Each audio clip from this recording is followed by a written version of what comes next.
Hello everyone, it's Nigel from the Open the Book team. The theme behind today's story is all about doing the right thing. I wonder if sometimes you find it hard to do the right thing. In today's story, we meet someone who was told that he shouldn't pray to God, but this man carried on praying because he believed it was the right thing to do. As you listen to this story, you'll see that God's people are no longer living in their own land. They are living far away from home.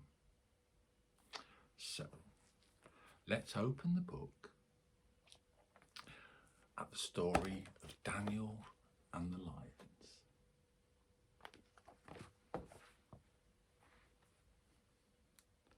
Daniel missed his home in Jerusalem, but he wanted to please God wherever he was, so he worked hard at the jobs he was given.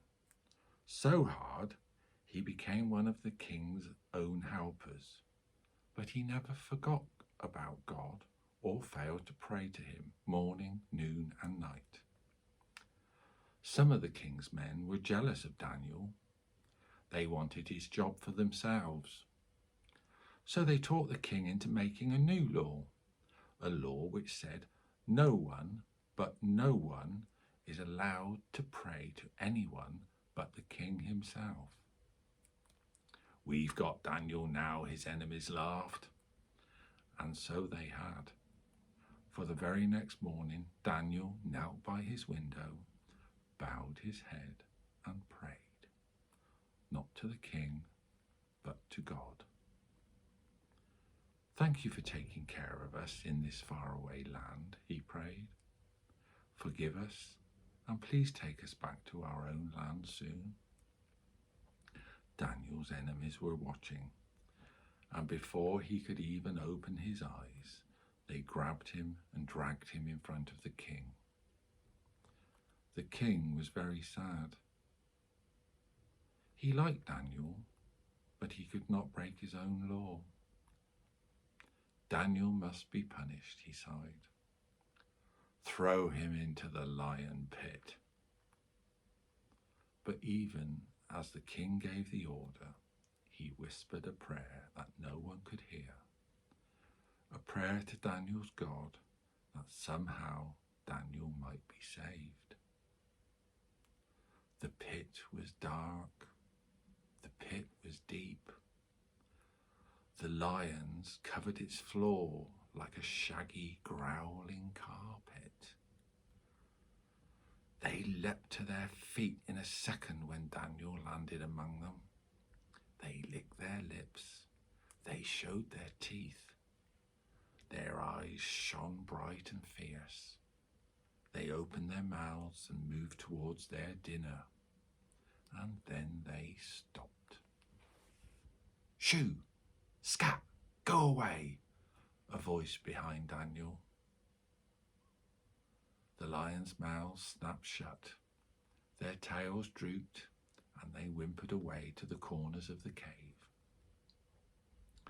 Slowly, Daniel turned around and looked up into the face of an enormous angel.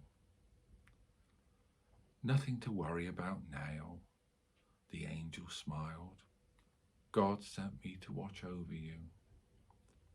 Why don't you get some sleep?"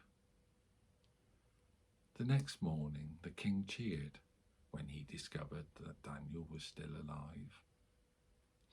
"Pull Daniel out," he ordered his men, "and while you're at it, take the men that taught me into that silly law and dump them into the pit instead." The king put his arm around Daniel and walked him back to the palace. Meanwhile, Daniel's enemies cried for help, and the lions enjoyed their breakfast. Daniel knew it was wrong to pray to the king and right to pray to God. He risked being eaten by the lions, but he still chose to do what he knew to be right. He honored God, and God took care of him. Doing the right thing can be difficult sometimes. Daniel was very brave, wasn't he? As we close our eyes, see if you can think of a time when you had to be brave.